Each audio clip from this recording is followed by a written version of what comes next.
के साथ मैं हूं ममता चोपड़ा और आज न्यूज नाइट में हम बात करेंगे संदेश खाली की, क्योंकि वहां पर ग्रामीणों का गुस्सा बढ़ता जा रहा है और राज्य सरकार है जो मौन धारण कर रही है, जो करना है वो नहीं कर रही और इस पूरे संदेश खाली मामले के मूल में जो व्यक्ति है वो अभी भी फरार है। तो आज करेंगे इसी पर चर्चा, लेकिन साथ ही साथ आपको बताएंगे कि प्रधानमंत्री नरेंद्र मोदी जब अपने संसदीय क्षेत्र पहुंचे तो क्या दी उसे सौगात, और साथ ही ये भी बताएंगे कि रायसीना डायलॉग में क्या हो रहा है, क्योंकि आज इसका आखिरी दिन है। आइए शुरुआत हेडलाइंस के साथ करते हैं।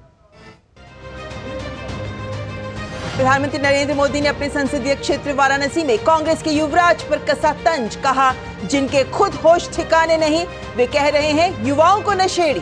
प्रधानमंत्री ने इंडी गठबंधन और कांग्रेस पर किया जोरदार प्रहार, कहा इस बार चुनावों में इनकी जमानत बचनी भी मुश्किल।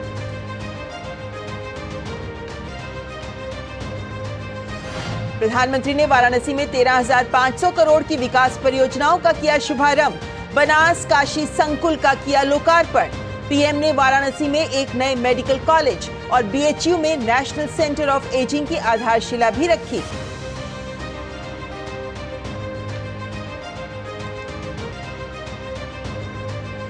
प्रधानमंत्री नरेंद्र मोदी ने वाराणसी दौरे पर संत रविदास की नई प्रतिमा का किया अनावरण, जाति के नाम पर बांटने की राजनीति पर किया हमला। पीएम ने काशी सांसद प्रतियोगिताओं के विजेताओं को किया सम्मानित।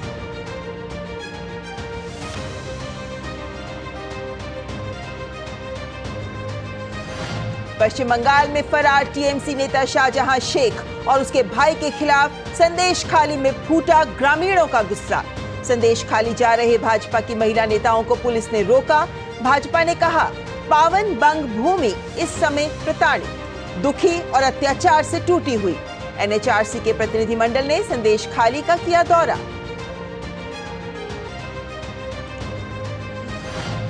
कांग्रेस सरकार द्वारा मंदिरों पर टैक्स लगाने के मामले में भाजपा ने कर्नाटक की कांग्रेस सरकार पर बोला हमला, कहा सनातन का खात्मा करना सिर्फ इनका बयान नहीं बल्कि अभियान।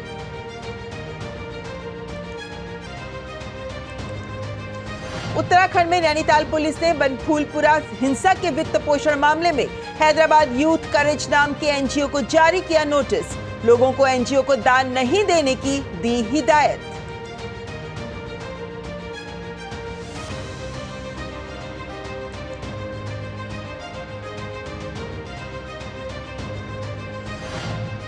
रायसीना डायलॉग के 9वें संस्करण के अंतिम दिन विदेश मंत्री डॉक्टर एस जयशंकर ने संयुक्त राष्ट्र संघ में सुधार की बताई जरूरत, कहा संगठन में अभी भी औपनिवेशिक युग की झलक।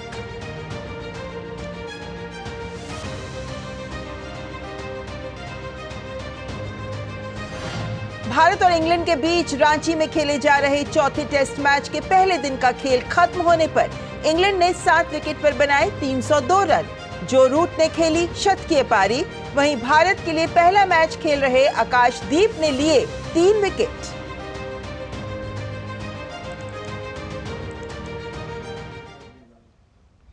आइए देखते हैं खबरें विस्तार से और शुरुआत करते हैं प्रधानमंत्री के वाराणसी दौरे की खबर से।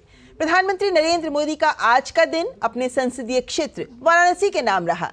अपने प्रिय सांसद का जहां काशी वासियों ने दिल खोलकर स्वागत किया, तो वहीं प्रधानमंत्री ने काशी को कई विकास परियोजनाओं की सौगात दी। इस अवसर पर प्रधानमंत्री ने राहुल गांधी को नशेड़ी के बयान पर घेरा और साथ ही इंडी गठबंधन और कांग्रेस पर भी जोरदार प्रहार करते हुए कहा कि इस बार चुनावों में इनकी जमानत बचनी भी मुश्किल है।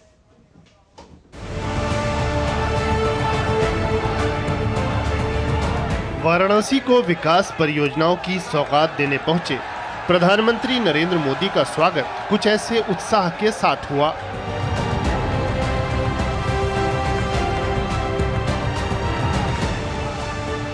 काशी की विकास यात्रा को नई रफ्तार देते हुए प्रधानमंत्री ने 13,500 करोड़ की विकास परियोजनाओं का शुभारंभ और शिलान्यास किया। स्वास्थ्य संबंधी बुनियादी ढांचे को मजबूत बनाने के लिए प्रधानमंत्री ने वाराणसी में नए मेडिकल कॉलेज और बीएचयू में नेशनल सेंटर ऑफ एजिंग की आधारशिला रखी। पीएम ने वाराणसी में राष्ट्रीय फैशन प्रौद्योगिकी संस्थान का भी शिलान्यास किया। खेलों से जुड़ी सुविधाओं को बढ़ावा देते हुए पीएम ने सिगरा स्पोर्ट्स स्टेडियम फेज 1 और जिला राइफल शूटिंग रेंज का भी शुभारंभ किया। पर्यटन और आध्यात्मिक पर्यटन को बढ़ावा देने, बुनकरों की सहायता और सड़क कनेक्टिविटी को मजबूत करने के लिए भी कई परियोजनाओं का शुभारंभ और शिलान्यास हुआ। पूर्वांचल में नई श्वेत क्रांति की शुरुआत करते हुए पीएम ने बनास काशी संकुल का लोकार्पण किया। 30 एकड़ में स्थापित संकुल की प्रतिदिन क्षमता 10 लाख लीटर की है। यहाँ दूध से जुड़े अन्य उत्पाद भी बड़े पैमाने पर तैयार होंगे। पीएम ने ही 2 साल पहले इसकी आधारशिला रखी थी। बनास डेयरी प्लांट का शिलान्यास मैंने 2 वर्ष पहले किया था। तब मैंने वाराणसी सहित पूर्वांचल के तमाम पशुपालकों को, गोपालकों को इस प्रोजेक्ट को तेजी से पूरा करने की गारंटी दी थी। आज मोदी की गारंटी आपके सामने है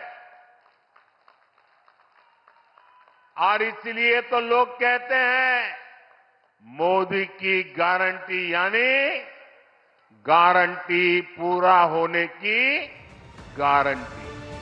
वाराणसी में हो रहे विकास कार्यों का जिक्र करते हुए पीएम ने कहा कि सरकार सबके विकास के लिए तेजी से काम कर रही है।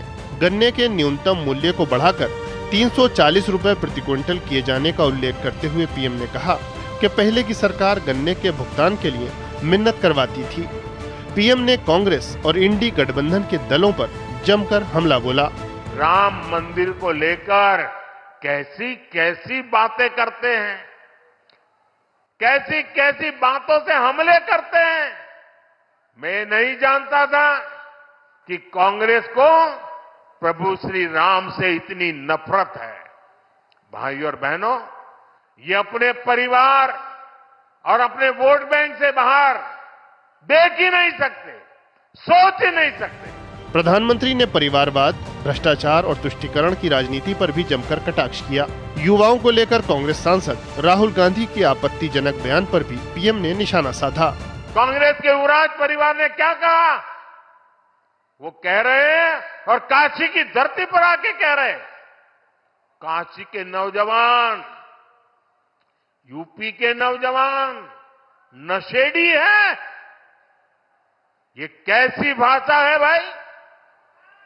मोदी को गाली देते देते तो इन्होंने 2 दशक बिता लिए, लेकिन अब ईश्वर रूपी जनता जनार्दन पर, यूपी के नौजवानों पर ही ये लोग अपनी फ्रस्ट्रेशन निकाल रहे हैं।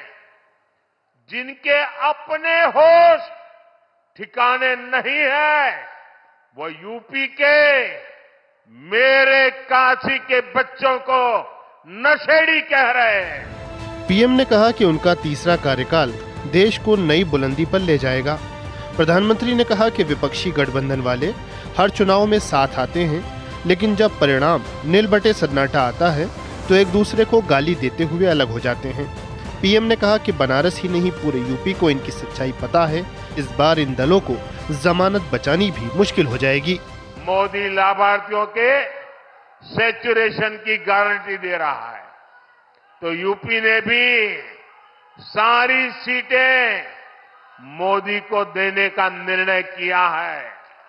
यानी इस बार यूपी 100% सीटें एनडीए के नाम करने वाला है। प्रधानमंत्री नरेंद्र मोदी ने वाराणसी में रोपवे सेवा के केबिन का भी लोकार्पण किया। ये देश की पहली रोपवे सार्वजनिक यातायात सेवा होगी। इस रोपवे सेवा से न केवल लोगों को सुविधा होगी, बल्कि पर्यटन को भी बढ़ावा मिलेगा। आशुतोष शुक्ला और हरिकेश बहादुर के साथ bureau report, DD news. Varanasi Seer Govardhan स्थित संत रविदास मंदिर जाकर प्रधानमंत्री ने आज दर्शन किए और मत्था टेका। उन्होंने प्रसाद भी ग्रहण किया और दर्शन के बाद प्रधानमंत्री जब रविदास पार्क के लिए चले तब सड़क के दोनों ओर लोगों की भारी भीड़ ने प्रधानमंत्री का अभिवादन किया और मंदिर परिसर में प्रधानमंत्री ने संत रविदास की प्रतिमा का अनावरण किया। प्रधानमंत्री ने संत रविदास जन्मस्थली के आसपास लगभग 32 करोड़ रुपए के विभिन्न विकास कार्यों का उद्घाटन किया और लगभग 62 करोड़ रुपए की लागत से संत रविदास संग्रहालय और पार्क के सौंदर्यीकरण की आधारशिला भी रखी। प्रधानमंत्री नरेंद्र मोदी ने श्री गुरु रविदास महाराज जी के 647वें प्रकाश पर्व समारोह को संबोधित किया। श्री गुरु रविदास महाराज जी की जन्मस्थली सीर गोवर्धनपुर में आयोजित इस कार्यक्रम में बड़ी संख्या में लोग शामिल हुए। प्रधानमंत्री ने संत रविदास जी के महान योगदान को नमन किया। भारत का इतिहास रहा है, जब भी देश को जरूरत हुई है, कोई न कोई संत, ऋषि, महान विभूति भारत में जन्म लेते हैं। रविदास जी तो उस भक्ति आंदोलन के महान संत थे जिसने कमजोर और विभाजित हो चुके भारत को नई ऊर्जा दी थी। रविदास जी ने समाज को आजादी का महत्व भी बताया था और सामाजिक विभाजन को भी पाटने का काम किया। ऊंच नीच, छुआछूत, भेदभाव, इस सब के खिलाफ उन्होंने उस दौर में आवाज उठाई थी। और इस अवसर पर प्रधानमंत्री ने कहा कि सरकार संत रविदास जी के विचारों को आगे बढ़ा रही है। पीएम ने कहा कि सरकार की जन कल्याण योजनाओं का सबसे अधिक लाभ वंचित और पिछड़े वर्गों को ही मिल रहा है। समानता वंचित समाज को प्राथमिकता देने से ही आती है। इसलिए जो लोग, जो वर्ग विकास की मुख्य धारा से जितना ज्यादा दूर रह गए, पिछले 10 वर्षों में उन्हें ही केंद्र में रखकर काम हुआ है। पहले जिस गरीब को सबसे आखिरी समझा जाता था, सबसे छोटा कहा जाता था, आज सबसे बड़ी योजनाएं उसी के लिए बनी है। इन योजनाओं का दुनिया में सबसे बड़ी सरकारी योजनाएं कहा जा रहा है। और प्रधानमंत्री ने कहा कि सबका साथ, सबका विकास, सबका विश्वास और सबका प्रयास का मंत्र आज 140 करोड़ देशवासियों से जुड़ने का मंत्र बन गया है। पीएम ने जाति के नाम पर बांटने की राजनीति करने वालों पर भी कटाक्ष किया। जात पात के नाम पर जब कोई किसी के साथ भेदभाव करता है तो वो मानवता का नुकसान करता है। अगर कोई जात पात के नाम पर किसी को भड़काता है तो वो भी मानवता का नुकसान करता है। इसलिए भाई और बहनों, आज देश के हर दलित को, हर पिछड़े को एक और बात ध्यान रखनी है।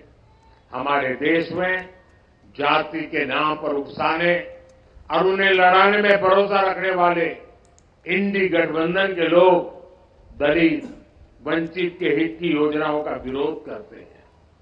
और सच्चाई ये है कि लोग जाति की भलाई के नाम पर अपने परिवार के स्वार्थ की राजनीति करते हैं। प्रधानमंत्री नरेंद्र मोदी ने अपने संसदीय क्षेत्र वाराणसी के दौरे के दौरान काशी सांसद ज्ञान प्रतियोगिता, काशी सांसद फोटोग्राफी प्रतियोगिता और काशी सांसद संस्कृत प्रतियोगिता के विजेताओं को सम्मानित किया। बनारस हिंदू विश्वविद्यालय के स्वतंत्रता सभागार में हुए इस कार्यक्रम में बड़ी संख्या में छात्रों ने हिस्सा लिया। प्रधानमंत्री ने वाराणसी के संस्कृत छात्रों को किताबें, वर्दी सेट, संगीत वाद्य यंत्र और योग्यता संबंधी छात्रवृत्ति भी वितरित की। पीएम मोदी ने विभिन्न प्रतियोगिताओं में जीते हुए छात्रों को सराहा और उनका उत्साहवर्धन किया। पीएम के हाथों पुरस्कार हासिल करने वालों के चेहरे पर अलग ही खुशी देखी गई। पीएम ने पुरस्कार प्रदान करते हुए विजेताओं से बातचीत भी की और उन्हें हमेशा आगे बढ़ते रहने की प्रेरणा दी। पीएम ने जिन प्रतियोगिताओं के विजेताओं को सम्मानित किया, उनमें बड़ी संख्या में प्रतिभागियों ने हिस्सा लिया था। प्रधानमंत्री ने सभी प्रतिभागियों की सराहना की। काशी सांसद प्रतियोगिताओं को विभिन्न क्षेत्रों में प्रतिभा निखारने का अहम मंच माना जाता है।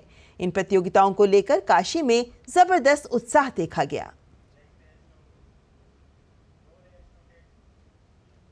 और प्रधानमंत्री ने इस अवसर पर कई पुस्तिकाओं का भी विमोचन किया। इनमें स्मार्ट सिटी और वाराणसी के साथ साथ काशी सांसद प्रतियोगिताओं से जुड़ी कॉफी टेबल बुक्स भी शामिल हैं। प्रधानमंत्री ने काशी सांसद फोटोग्राफी प्रतियोगिता गैलरी का भी अवलोकन किया और पीएम ने संवर्ती काशी इस विषय पर आधारित फोटोग्राफ्स भी देखी। पीएम ने प्रतिभागियों से संवाद भी किया।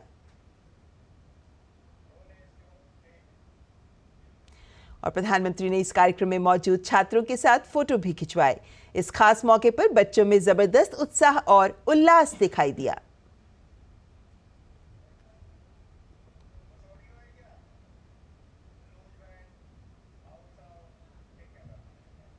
प्रधानमंत्री नरेंद्र मोदी ने अपने संबोधन में कहा कि अगले 5 वर्षों में देश इसी आत्मविश्वास से सफलताओं के नए प्रतिमान गढ़ेगा।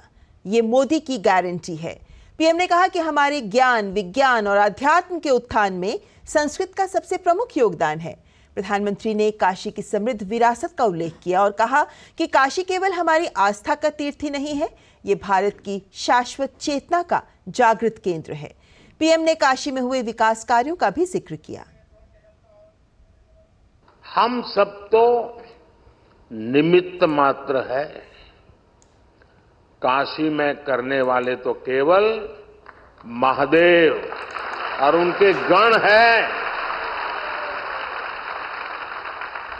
जहां महादेव का कृपा हो जाला, ऊ धरती अपने ऐसे ही समृद्ध हो जाले।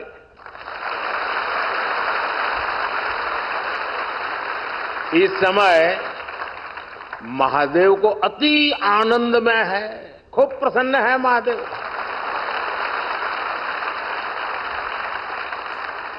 इसलिए महादेव के आशीष के साथ 10 वर्षों में काशी में चारों ओर चहुं ओर विकास का डमरू बजा है। और इस अवसर पर प्रधानमंत्री ने कहा कि दुनिया के कोने कोने से ज्ञान, शोध और शांति की तलाश में लोग काशी आते हैं। पीएम ने कहा कि काशी शिव की नगरी है, ये बुद्ध के उपदेशों की भी भूमि है और काशी जैन तीर्थंकरों की जन्मस्थली भी है। आदि शंकराचार्य को भी यहीं से बोध मिला था। जिन वेदों का पाठ काशी में होता है, वही वेद पाठ उसी संस्कृत में हमें कांची में सुनाई देना पड़ता है। ये एक भारत श्रेष्ठ भारत के वो शाश्वत स्वर है जिन्होंने हजारों वर्षों से भारत को राष्ट्र के रूप में एक बनाए रखा है। आज काशी को विरासत और विकास के एक मॉडल के रूप में देखा जा रहा है। परंपराओं और अध्यात्म के इर्द गिर्द किस तरह आधुनिकता का विस्तार होता है, आज दुनिया ये देख रही है।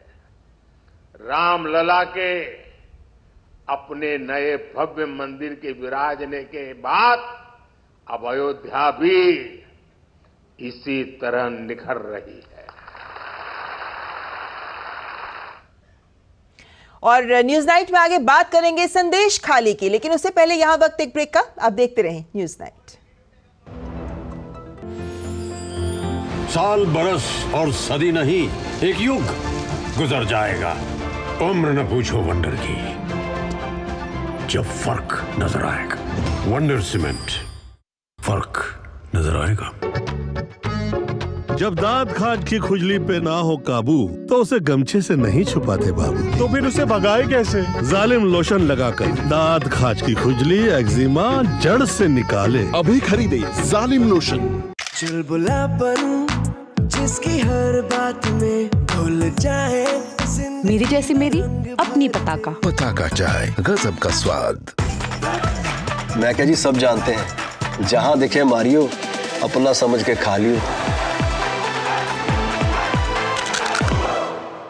टेक स्टार्टअप सॉलिड था, प्लान था कड़क, करना था समथिंग ग्रेट, पर शुरू से प्रॉब्लम्स ने घेरा यूं कि बिजनेस हुआ अपना लम्बेट। बिजनेस गुरु की जरूरत थी खास, सीधे गए SBI स्टार्टअप ब्रांच पे तो खुल गया success. Startup advisory and support SBI startup branch पे। मोदी सरकार की गारंटी, कोई नहीं रहेगा भूखा। हर महीने 80 करोड़ लोगों को मिल रहा है मुफ्त राशन। हमारा संकल्प विकसित भारत।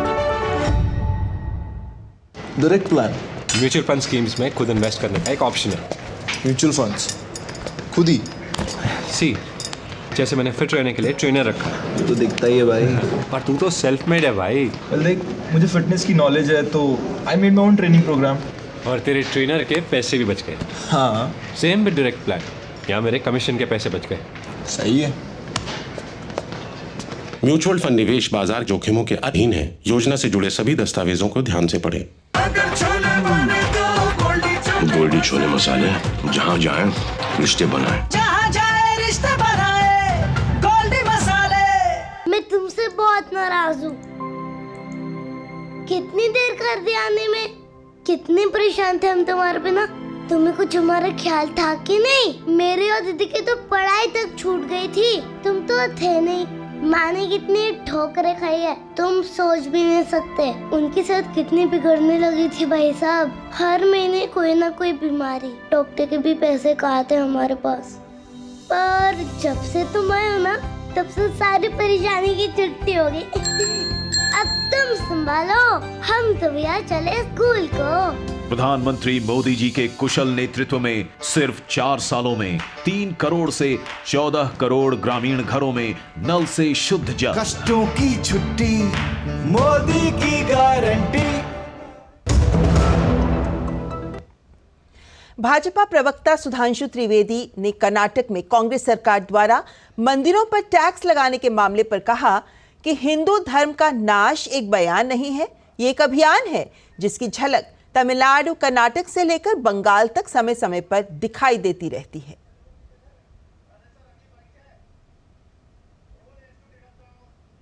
कर्नाटक में मंदिरों पर टैक्स, उससे पहले भी इस प्रकार की कई बातें आई हैं। अनाप शनाप उल्टे सीधे बयान।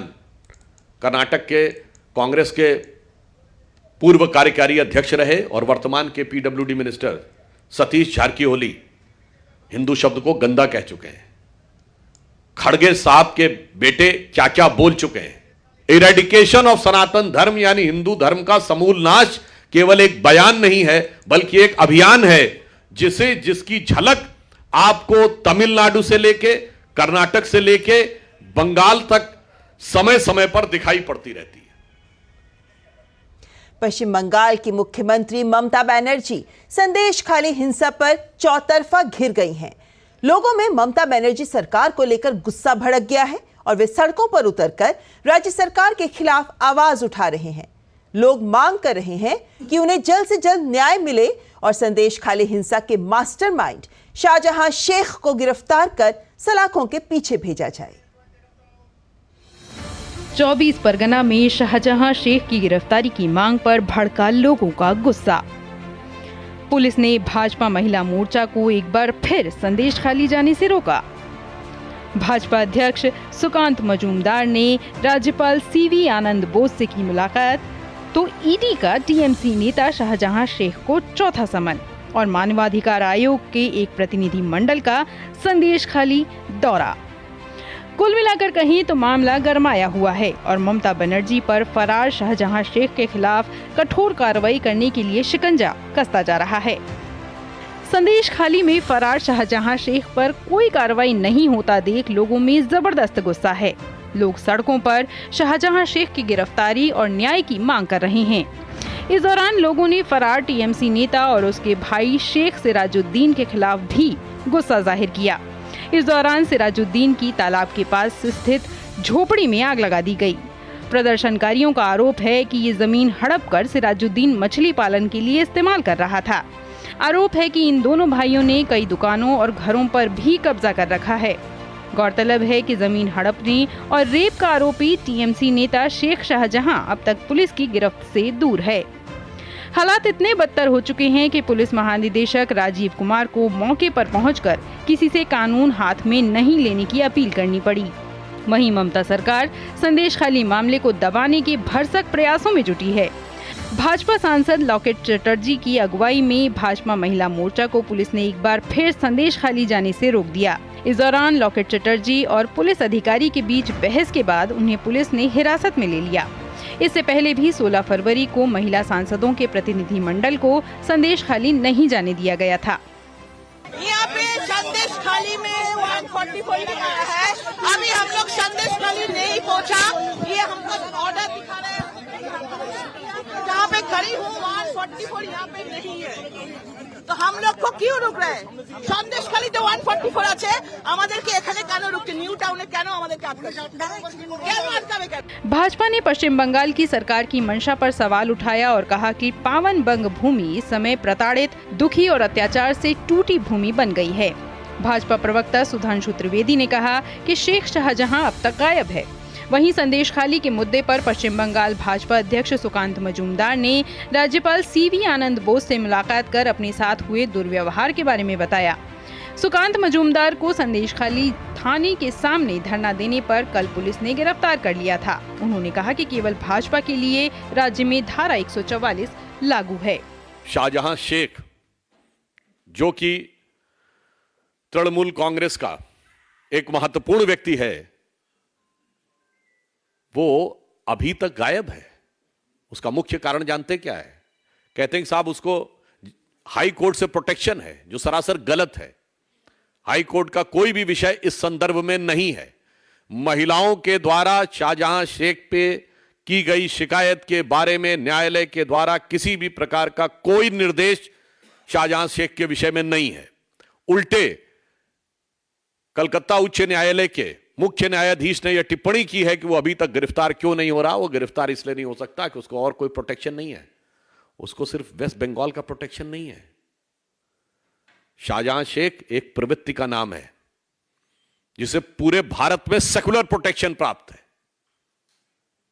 कि एक पर्टिकुलर मानसिकता है जो कितने भी प्रकार के अपराध कर ले, आतंकवाद कर ले, दलित आदिवासी महिलाओं को प्रताड़ित कर ले, मगर उन्हें सदा सर्वदा प्रोटेक्शन प्राप्त रहता है। और उसे हम कह सकते हैं कि वो एक सेकुलर प्रोटेक्शन है। कि 144 अभी सिर्फ बीजेपी के लिए ही लगा हुआ है, क्योंकि टीएमसी के एमएलए तो 50 लोग लेके घूम रहे हैं इधर उधर। उनके लिए तो 144 नहीं है। It's a partial 144, only applicable in case of BJP workers and BJP leaders.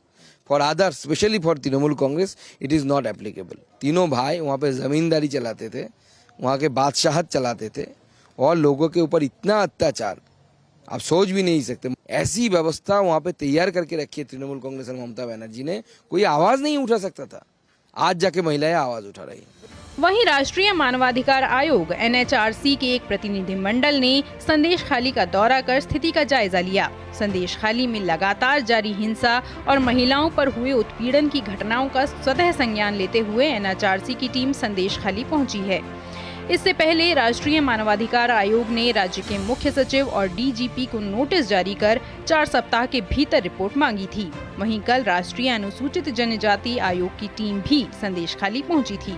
प्रवर्तन निदेशालय ने TMC नेता शाहजहां शेख को चौथा समन भेजा है। बंगाल में राशन वितरण घोटाले में शाहजहां शेख से पूछताछ करने के लिए ईडी ने 29 फरवरी को कोलकाता स्थित अपने दफ्तर बुलाया है। गौरतलब है कि पश्चिम बंगाल के राशन वितरण घोटाले में करीब 10,000 करोड़ रुपए का भ्रष्टाचार हुआ है और इस मामले में ईडी ने सबसे पहले बंगाल के पूर्व मंत्री ज्योतिप्रिय मलिक को गिरफ्तार किया था। जांच के दौरान इस मामले में TMC नेता शाहजहां शेख और बनगांव नगरपालिका के पूर्व चेयरमैन शंकर आद्या की संलिप्तता भी सामने आई थी। इसी सिलसिले में 5 जनवरी को ईडी की टीम जब संदेश खाली में शाहजहां शेख के आवास पर छापा मारने पहुंची तो वहां शाहजहां समर्थकों ने ईडी के अधिकारियों पर हमला कर दिया। ईडी ने शाहजहां शेख से जुड़े जमीन हड़पने के मामले में एक नया मामला दर्ज किया है। हावड़ा, संदेश खाली और अन्य 6 इलाकों में छापेमारी चल रही है। ब्यूरो इनपुट के साथ DD न्यूज। तो तूल पकड़ रहा है संदेश खाली का मुद्दा, क्योंकि ग्रामीणों में रोष बढ़ रहा है, आक्रोश बढ़ रहा है, क्योंकि राज्य सरकार की कार्रवाई सवाल उठा रही है, उस पर सवाल उठ रहे हैं। और इसी से जुड़ा हमारा आज का विशेष जो कहता है संदेश खाली, राज्य सरकार की निष्क्रियता पर उठते सवाल। चर्चा के लिए हमारे साथ जुड़े हैं चारू प्रज्ञा जो भाजपा की प्रवक्ता हैं, साथ ही मानव जायसवाल जुड़े हैं टीएमसी के प्रवक्ता, और विजय त्रिवेदी जी वरिष्ठ पत्रकार भी हमारे साथ जुड़ गए हैं। सही मेहमानों का मैं स्वागत करती हूं। और मानव जायसवाल जी, शुरुआत आप ही से करना चाहूंगी, क्योंकि इस वक्त मेरे को लगता है हर कोई यही जानना चाहता है और टीएमसी से ये सवाल किए जा रहे हैं कि शाहजहां शेख को लेकर आखिर ममता बनर्जी चुप क्यों है। ग्रामीण गुस्से में है, लेकिन क्या कारण है कि शाहजहां शेख को बंगाल की पुलिस पकड़ नहीं पा रही? क्या पुलिस अक्षम है या फिर राज्य सरकार की मंशा पर सवाल खड़े होने चाहिए? पहले तो आपके माध्यम से पूरे देश को नमस्कार है, और हमारी संवेदना हर उस परिवार वालों के साथ है जो कहीं भी प्रताड़ित हुए हों। जहां तक बात है शेख शाहजहां की, तो आपको पता है कि बंगाली एक ऐसी सरकार है, ममता बनर्जी एक ऐसी नारी मुख्यमंत्री हैं जिन्होंने अपने मंत्रियों तक को नहीं छोड़ा। तो शेख शाहजहां कौन है? जहां तक बात है कि हाईकोर्ट में हमने बोल दिया है कि भाई हाईकोर्ट का जो स्टे है वो खत्म हो जाए, साथ ही साथ जो ईडी सीबीआई का जो चल रहा है वो चलन करते रहे ये लोग। लेकिन बीजेपी को सिर्फ एक एजेंडा चाहिए, एक प्रोपेगेंडा चाहिए। इनको टूरिज्म फैक्टर इनका चालू हो गया है। अब ये टूरिज्म मिनिस्ट्री इनकी चलेगी, कभी ये इनकी जो एनसीआरबी के जो लोग हैं वो लोग आएंगे, जहां पे शर्मा जी आती है, रेखा शर्मा जी, कभी इनके कोई मंत्री आ जाएंगे। आज हमको पता है कि भाई प्रधानमंत्री आने वाले थे, वो कैंसिल हो गया। क्यों? क्योंकि इनको जनता नहीं है। आज जनता जिस तरीके से ममता बनर्जी के समर्थन में है वो दिख रहा है। और जहां तक संदेश खाली की बात है, वहां पे आपको पता है कि वामपंथियों का गढ़ रहा हुआ है वो। आज भी वामपंथियों का काफी सपोर्ट सिस्टम वहां पे चल रहा है, जिसको भाजपा तूल दे रही है, पैसे से, अर्थ से, शस्त्र से, सब तरीके से। चलिए, आपने अपनी बात रखी, वहां पे आगजनी हुई। नहीं मैडम, आपको सुनना होगा, आपको यह भी सुनना होगा कि सब्यसाची घोष, जिसको कल अरेस्ट किया गया, एक नाबालिग बेटी के साथ वो प्रोस्टिट्यूशन रैकेट चला रहे थे, वो बीजेपी के नेता हैं। मैं इसमें बीजेपी के प्रवक्ता से जवाब लूंगी। आपने जो बात कही, मैं उस पर एक बार सवाल लेना चाहती हूँ। आपने एक बात कही, हाईकोर्ट का स्टे खत्म हो जाए तो, इसका क्या मतलब है? क्योंकि हाईकोर्ट में तो हम जानते हैं कि किस तरीके से हाईकोर्ट ने खुद ही तो ये बोला कि ममता बनर्जी सरकार क्यों नहीं पकड़ पा रही शेख शाहजहां को। नहीं, पहले तो मैं आपको बता देना चाहता हूँ कि हमने ऑलरेडी अपील कर दिया है, वो संज्ञान में है, वो हाईकोर्ट के संज्ञान में है। लेकिन सबसे इंपॉर्टेंट चीज, तो क्या इसका ये मतलब, नहीं मानव जी आप अपनी बात रखें, लेकिन एक और सवाल, क्या इसका मतलब ये है कि पश्चिम बंगाल की सरकार ही शाहजहां शेख को बचा रही है? क्योंकि आपने अपील कर दी है कोर्ट में, और आपने अभी खुद ही कहा कि अगर स्टे हट जाए तो, इसका मतलब क्या पश्चिम बंगाल की सरकार खुद ही बचा रही है शाहजहां शेख को? मैडम, आप भी तो इस देश में रहती है ना, आपको भी तो इस कानून प्रक्रिया को पता है। अगर स्टे लगा हुआ है तो हम पुलिस क्या एक्शन ले सकते हैं? स्टे गिरफ्तारी पे नहीं लगा हुआ, उनके पास बेनिफिट्स है। चलिए, आप अपनी बात रख रहे हैं, लेकिन आपकी बातों के तथ्यों में पर मैं सवाल उठा रही हूं। वो कोई मकान है, अरे वो कोई मकान है कि गिर जाएंगे इसलिए स्टे लगा है? अरे स्टे नहीं, वो एक आरोपी है, वो एक आरोपी है जिसको ईडी का समन जा रहा है। मैडम, वो एक आरोपी है और ये हाईकोर्ट भी कह रहा है। चलिए, आपने मानव जी मुझे एक सवाल का जवाब दीजिए। मानव जी, लोग, सामान्य ग्रामीण, गरीब ग्रामीण, वो गुस्से में हैं, वो मांग कर रहे हैं, महिलाएं गुहार लगा रही हैं, आप लोग विचलित नहीं होते? नहीं मैडम, सुनिए। उसके लिए हमने क्या किया? हमने वहां पे कैंप लगाई। हम लोगों ने अभी हाल ही में, मैंने विद इन नो टाइम, जिनके कुछ एक लोग हैं जिनकी जमीनों को हड़पा गया था, किसी भी तरीके से उसका मुआयना किया गया, उनको रिटर्न करी गई। ये हमारी सरकार कर रही है। हम कैंप लगा रहे हैं, यानी आप मान रहे हैं कि जमीनों को हड़पा गया? जी, ठीक। सुनिए मैडम, सुनिए, जब गलतियां होंगी, ममता बनर्जी शील्ड की तरह, एक शेरनी की तरह, एक आत्मबल समर्पित की तरह वो सामने खड़ी होंगी। तो ऐसे में महिलाएं जब ये सवाल उठाती हैं कि ममता हमारे यहाँ आई नहीं, हमारी बात सुन नहीं रही, जो आरोपी है उसकी ओर खड़ी होकर बात कर रही हैं, इसका क्या जवाब है ममता बनर्जी के पास? मैडम, आप भाजपाइयों के प्रोपेगेंडा वाले, मैं किसी प्रोपेगेंडा की बात नहीं कर रही, मैं उन महिलाओं की तरफ से बात कर रही हूँ जिनके साथ गलत हुआ, जिनका यौन शोषण हुआ। मैं उन गरीबों की तरफ से सवाल पूछ रही हूं जिनकी जमीन हड़पी गई। आपने खुद ही कहा कि कब्जाई गई जमीन और उसको हम दे रहे हैं। खैर, बीजेपी के प्रवक्ता के पास जाना चाहूंगी मैं इस वक्त। चारू जी, इन्होंने बीजेपी को लेकर भी सवाल उठाया है, क्या कहेंगे आप? क्योंकि हम ये लगातार देख रहे हैं कि जहां एक और मानव जी, एक बार उनका जवाब ले लूं मैं, उसके बाद वापस आपके पास आऊंगी।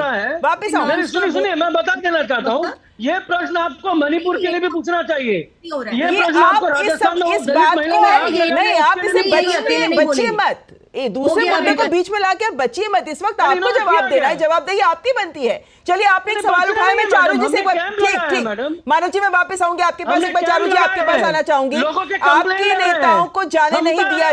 ठीक, मानव जी, मैं चर्चा को आगे बढ़ाती हूँ। चारू जी को चर्चा में लेकर आना चाहूंगी। चारू जी, आपके नेताओं को जाने नहीं दिया जा रहा है। 144 की गवाही दी जा रही है कि प्रतिबंध लगा हुआ है तो आप जा नहीं सकते हैं, लेकिन वहीं दूसरी ओर आपके नेता पर आरोप भी लगाया गया है, गिरफ्तार भी किए गए हैं सब्यसाची जोशी। क्या कहेंगी? ममता जी, पहले तो मैं सबसे पहले ये कहूंगी, आजकल टीएमसी का कुछ ये व्यवहार रहा है कि वो किसी और को टीवी पर काम की बात नहीं बोलने देना चाहते। जब मैं तथ्यों के साथ बात करूंगी, ये बीच में बोलेंगे, तो जैसे मैं इनके बीच में एक बार भी नहीं बोली, इनको बोलिएगा मेरे बीच में ना बोले। ये कहते हैं ममता दीदी शेरनी की तरह। मानव जी, आप उनको बोलने दीजिए। इन्होंने जो भाषण दिया, मैं दर्ज कर देना चाहता हूं। कोई भाषण नहीं दिया, हम अभी तक आप ही की बात सुन रहे थे। स्वीपिंग रिमार्क मत दीजिएगा, स्वीपिंग रिमार्क मत दीजिएगा। आपको बोलने का मौका मिलेगा मानव जी, आपको बोलने का मौका मिलेगा। एक मिनट पहले उनकी बात सुन रहे हैं, प्लीज आप बीच में मत बोलिएगा। ये लोग क्या है ना मैडम, नहीं, ये लोग बरगलाने वाली पार्टी है ना। स्वीपिंग रिमार्क चर्चा हो रही है, आप इसमें बीच में मत बोलिए। मानव जी, आपको सुनना होगा। Sweeping remark madam, sweeping remark. That is your definition of sweeping remark. That may be sweeping for you, but let her at least convey herself. जी, बोलिए चारू जी। मानव जी, अगर आप चर्चा को आगे नहीं बढ़ाने देंगे तो फिर आपको म्यूट करना पड़ेगा। जी, चारू जी बोलिए आप। यही गुंडागर्दी बंगाल को बर्बाद कर रहे हैं। पहले आप इनका फेडर लगाइए, फिर मैं बात करूंगी। और अगर ये बीच में बोले तो फिर धमकी दे रही है। मानव जी, धमकी नहीं दे रही है, आपको बोल रही है कि आप उनकी बात सुनने दीजिए। प्लीज उनका फेडर कम करें। पूरा देश को चारू जी की बात सुनने दीजिए। जी, चारू जी बोलिए आप। सुनना सीखो। चारू जी, आप अपनी बात रखिए। मैं माफी चाहती हूँ, ऐसे संवेदनाशील रखने वाले मुद्दे के ऊपर भी इनको चिल्लम चिल्ली याद आती है। इनकी जो ममता दीदी है, शेरनी बन के पीड़िता के सामने खड़ी नहीं है। शेरनी बन के इनके कार्यकर्ता पीट के भगाते हैं ईडी के अफसरों को। शेरनी बन के छुपा रखी है अपने पीछे शेख शाहजहां को, जिनको इनको गिरफ्तार करना था उन्होंने कर लिया। जो इनके लिए छोटी मछली थी वो आज जेल के पीछे है। उनको पार्टी से भी इन्होंने निष्कासित कर दिया, चाहे वो शिबू हो चाहे वो सरदार हो। ठीक है, जिसको इनको बचाना है ये हर पल बचाते जाते हैं, ये इनकी सच्चाई है। जिस शेरनी की ये बात कर रहे हैं उनकी आपको सच्चाई बता दूं। लोग वहां जाना चाहते हैं पता करने के लिए कि हुआ क्या था, किसके साथ हम बात कर सकते हैं। धारा 144 लगाई गई, हटाने के लिए हाई कोर्ट ने इनको लताड़ लगाई।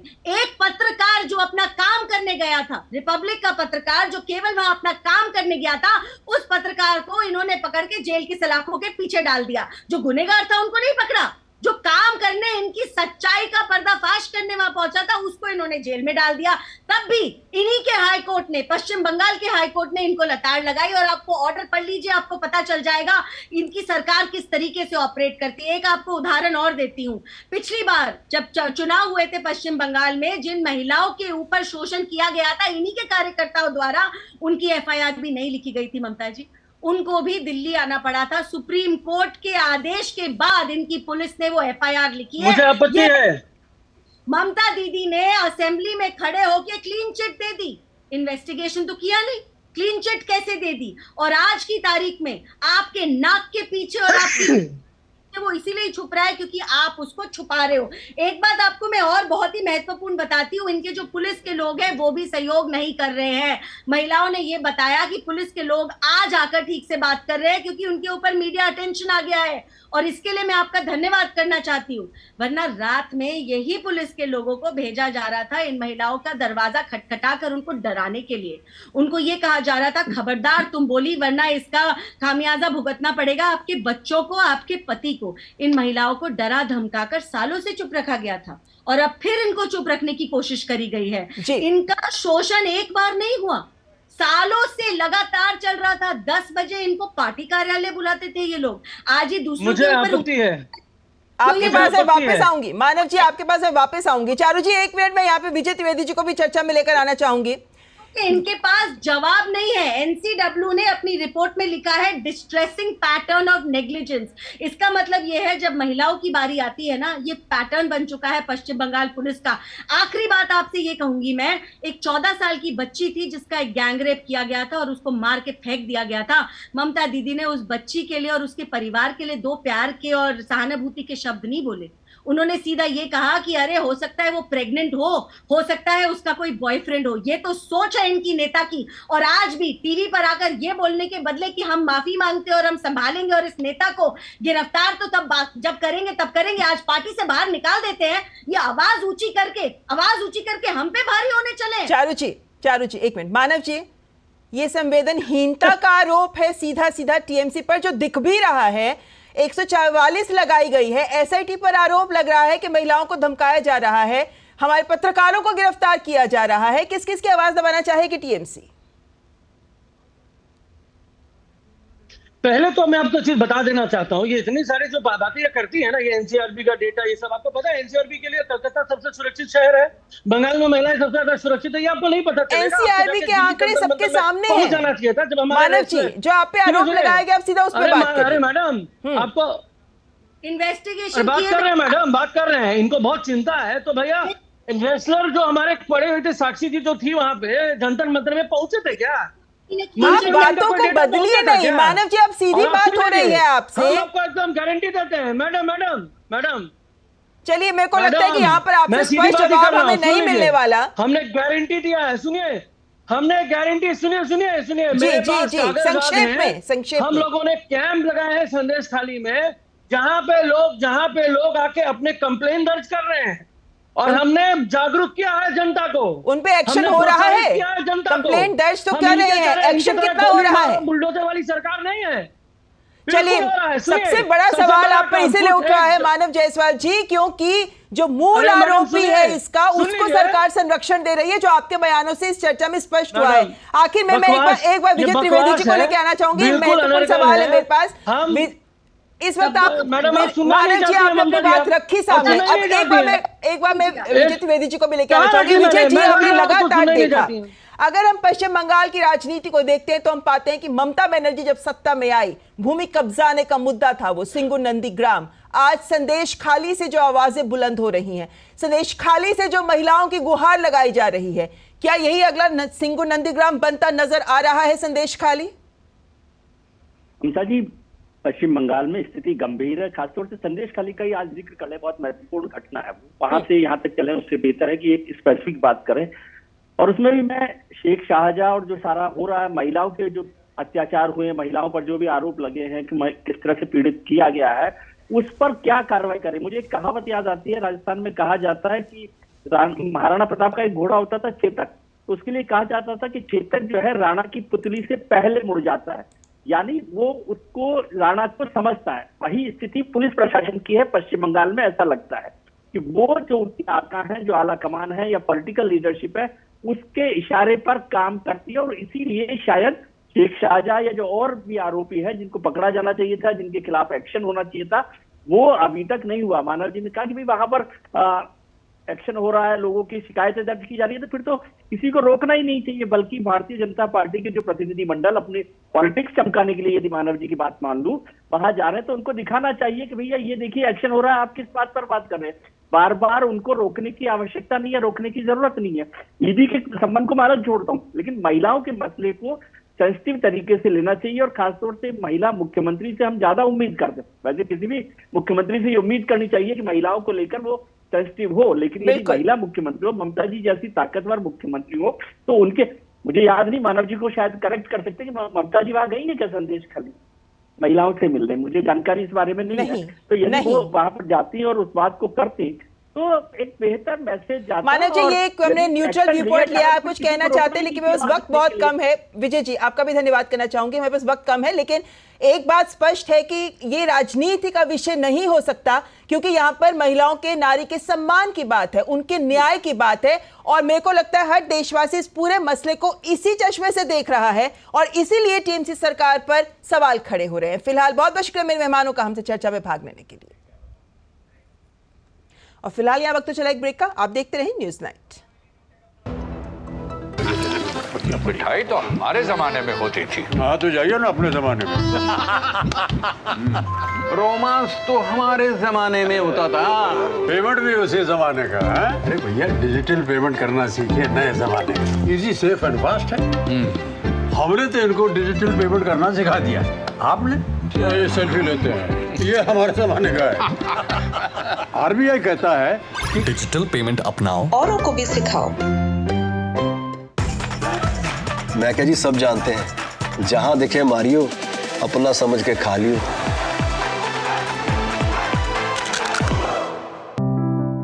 लाइफ में फाइनेंशियल आजादी के लिए एनपीएस जरूरी है। रिटायरमेंट में फाइनेंशियल आजादी रहे जारी, एनपीएस से आज ही करे तैयारी। एनपीएस जरूरी है। यारो, शादी तो मैं प्रीति से ही करूंगा। कॉलेज टॉप करके अच्छी सी नौकरी लूंगा, झट से प्रीति को प्रपोज कर दूंगा और फैमिली हॉलिडे स्पेन में। वाह यार, मैं तेरी प्लानिंग का बड़ा फैन। तू आज ही एसबीआई में अपना सेविंग्स अकाउंट ओपन कर ले और अपने स्पेन हॉलिडे की सेविंग शुरू कर दे। एसबीआई सेविंग्स अकाउंट के साथ पाइए सेफ, सिक्योर, कन्वीनियंट बैंकिंग और ग्रेट कस्टमर सर्विस। एसबीआई, देश का फैन। मोदी सरकार की गारंटी, सभी को मिल रही हैं सस्ती एवं अच्छी दवाएं, वो भी कम से कम 75% कम कीमतों पर। और अब देश भर में 25,000 जन औषधि केंद्रों के अभियान के तहत रोजगार के अवसर की भी गारंटी। केंद्र संचालकों को 5 लाख से 7 लाख रुपए तक की वित्तीय सहायता का भी प्रावधान। जन औषधि केंद्र खोलने के लिए ऑनलाइन आवेदन www.janaushadhi.gov.in पर आमंत्रित हैं। ड्रीम कार है मेरी। म्यूचुअल फंड से इस ड्रीम को अपना गोल बना ले। तो पैसे नहीं यार मेरे पास। देख, लाइफ में तेरा जो भी गोल हो, बड़ा या छोटा, उसके लिए हर महीने अलग अलग एसआईपी में इन्वेस्ट कर। जितना बड़ा गोल उतना बड़ा अमाउंट और उतना ज्यादा टाइम। ये तो सही है। म्यूचुअल फंड निवेश बाजार जोखिमों के अधीन है। योजना से जुड़े सभी दस्तावेजों को ध्यान से पढ़ें। गोल्डी छोले मसाले, जहाँ जाए रिश्ते बनाए। जहाँ जाए रिश्ते बनाए, गोल्डी मसाले। कर्नाटक सरकार ने विधानसभा में मंदिरों पर टैक्स का एक बिल पास किया है।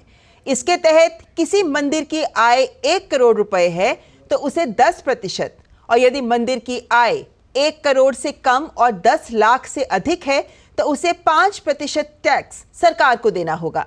ये बिल कर्नाटक हिंदू धार्मिक संस्थान और धर्मार्थ बंदोबस्ती बिल 2024 है। इसे लेकर सत्ताधारी कांग्रेस सरकार के विरोध में भाजपा समेत कई संत भी उतर आए हैं। हालांकि कांग्रेस ने बिल का बचाव करते हुए कहा है कि राज्य में 40 से 50 हजार पुजारी हैं जिनकी सरकार मदद करना चाहती है। और इस पूरी खबर पर बात करने के लिए बेंगलुरु से हमारी संवाददाता आयशा खाना हमारे साथ जुड़ गई हैं। आयशा, कहा यह भी जा रहा है ये जो बिल है ये 1997 से काम कर रहा है, ऐसे में अब ऐसा क्या हुआ है जिसको लेकर भाजपा इतनी हमलावर है?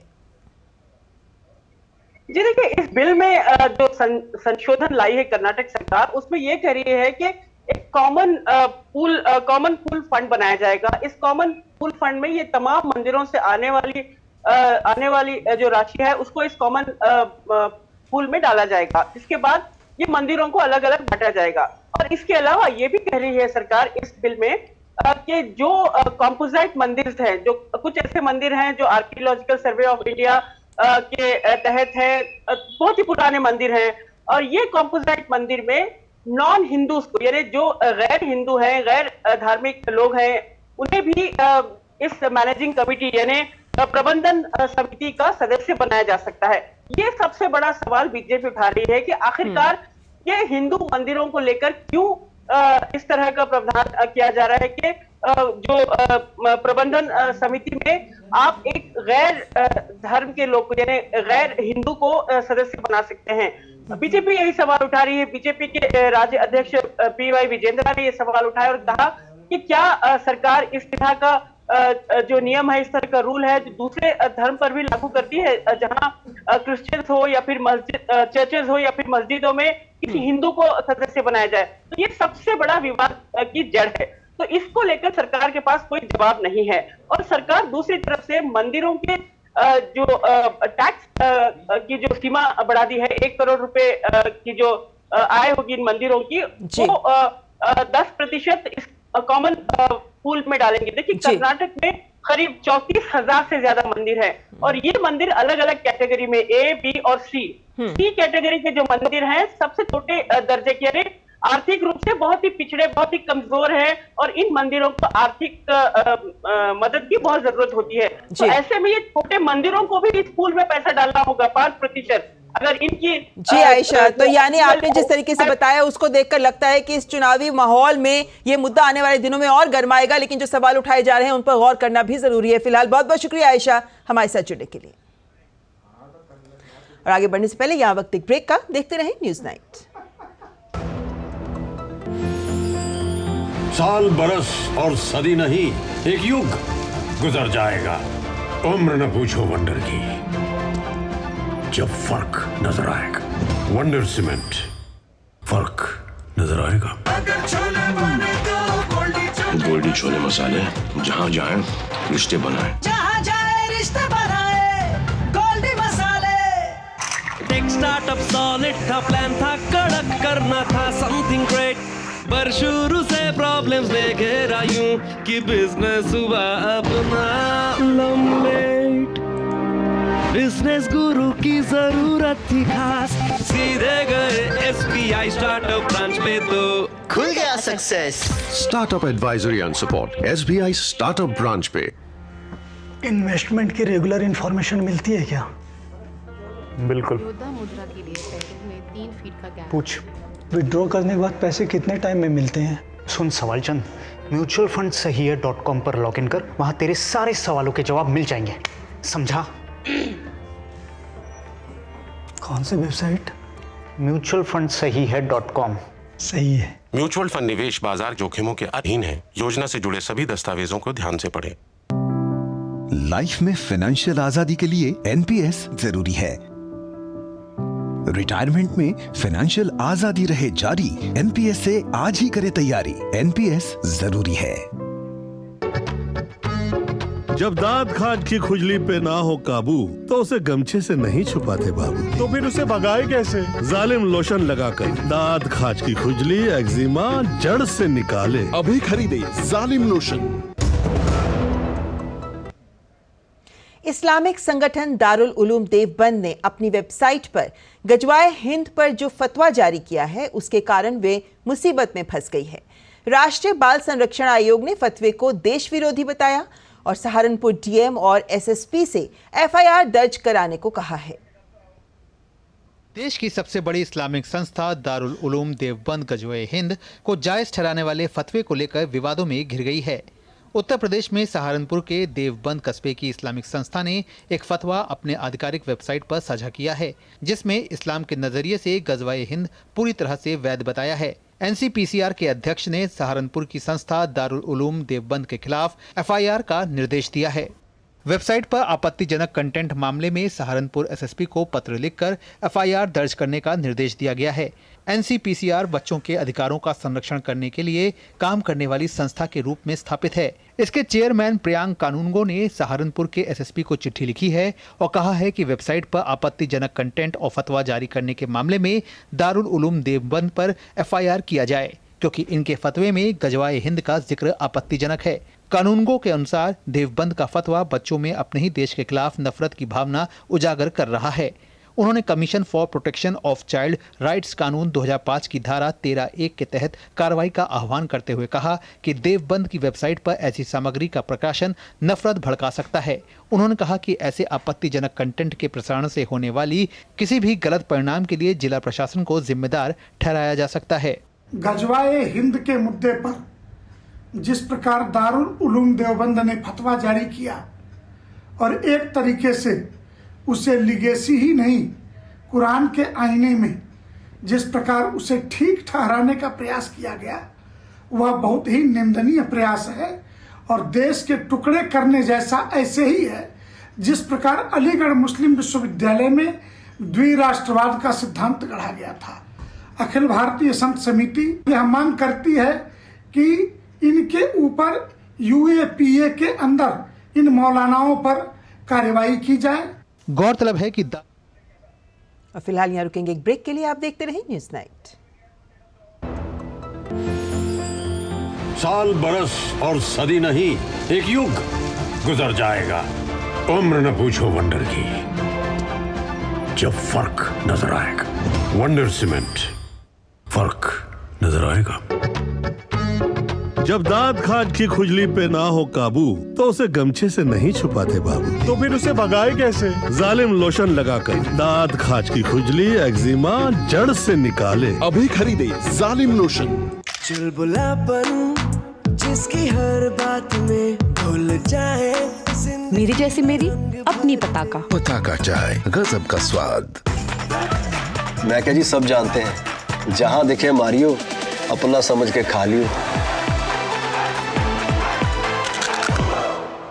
मोदी सरकार की गारंटी, सस्ती दवाई, अच्छी दवाई, कम से कम 75% डिस्काउंट। अब तक जरूरतमंदों के 23,000 करोड़ रुपए बचे। हमारा संकल्प विकसित भारत। मौसम को अपने पैशन के बीच जो नहीं आने देते, मैं उनका फैन। मेरी तरह SBI भी आपका फैन है, इसलिए SBI आपके लिए थोड़ी एक्स्ट्रा मेहनत करता है।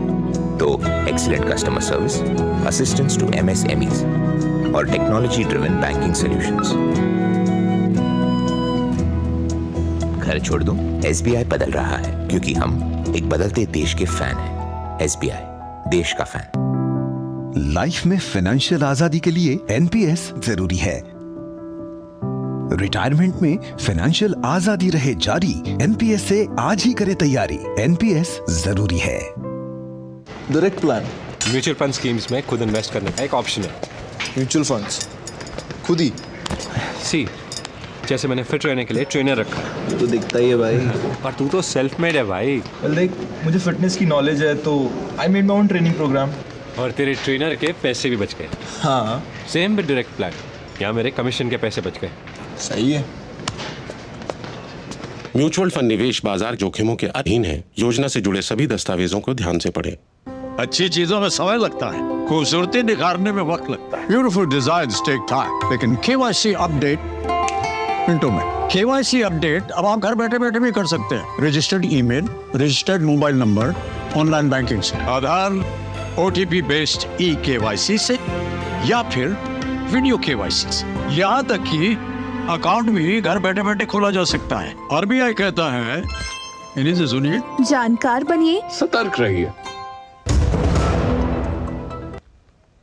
कर्नाटक विधानसभा चुनाव के दौरान कांग्रेस द्वारा दिए गए एक विज्ञापन के संबंध में भाजपा द्वारा दायर मानहानि मामले में बेंगलुरु मेट्रोपॉलिटन कोर्ट ने कांग्रेस पार्टी, राहुल गांधी और कर्नाटक के मुख्यमंत्री सिद्धारमैया और उप मुख्यमंत्री DK शिवकुमार के खिलाफ समन जारी किया है।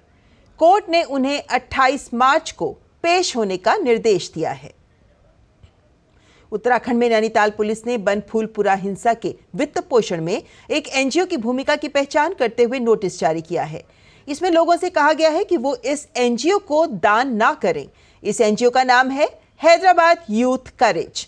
पुलिस ने इसका अकाउंट नंबर, रजिस्ट्रेशन नंबर और पैन नंबर जैसे तमाम दस्तावेज की जानकारी आयकर विभाग समेत बाकी एजेंसियों को दे दी है ताकि इन्हें सीज किया जा सके। साथ ही इस संस्था को डोनेट करने वालों की भी पहचान की जा रही है। नैनीताल पुलिस ने साफ कहा है कि गलत तरीके से पैसा लेने और दंगाइयों को सपोर्ट करने, सोशल मीडिया पर तथ्यों को तोड़ मरोड़ कर पेश करने वालों पर सख्त कार्रवाई की जाएगी।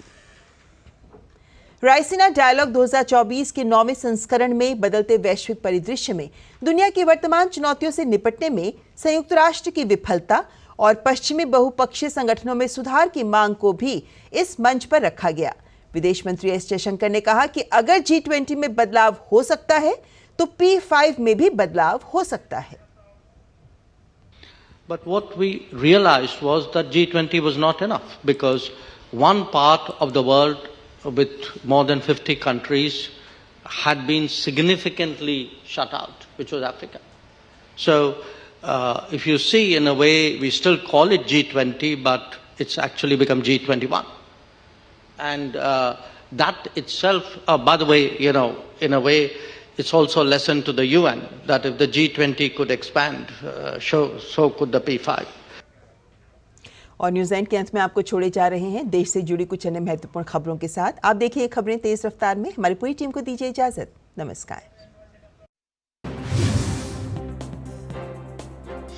शिवसेना नेता और महाराष्ट्र के पूर्व मुख्यमंत्री मनोहर जोशी के निधन पर महाराष्ट्र के मुख्यमंत्री एकनाथ शिंदे और उप मुख्यमंत्री देवेंद्र फडणवीस ने दुख जाहिर किया है।